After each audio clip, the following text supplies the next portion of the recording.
ආයුබෝවන් හෙළ ඔසුවරුණ තෙවන දිග්ගැහැරුම සමගිනුයි ඔබ මේකතු වී සිටින්නේ.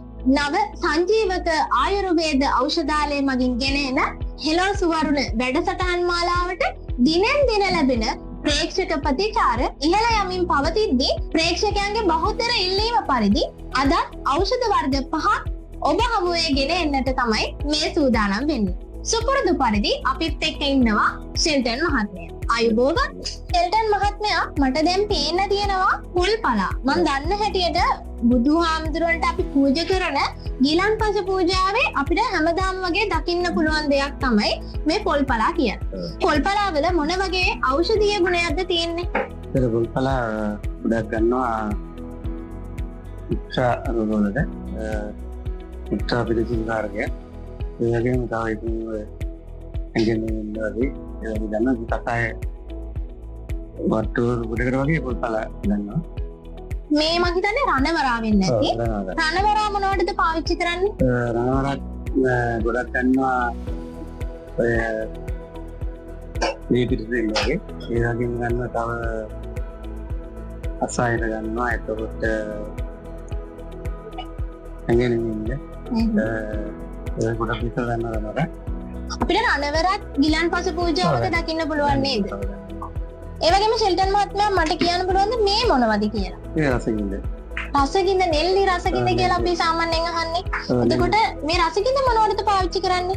රසගින්ද ගොඩක් මේ පිටින් තමයි ඒකයි අර නෙල්ලි දෙකම තමයි ඒක සම්බලා ගන්නේ. ගොඩක් මේ පිටින් දෙන්නේ. ඒකට තව දාඩිය දාන ඒවට ඒ වගේ ඒකත් ගන්නවා. කසාය වතුර වලට අපිට ගොඩක් ගන්න.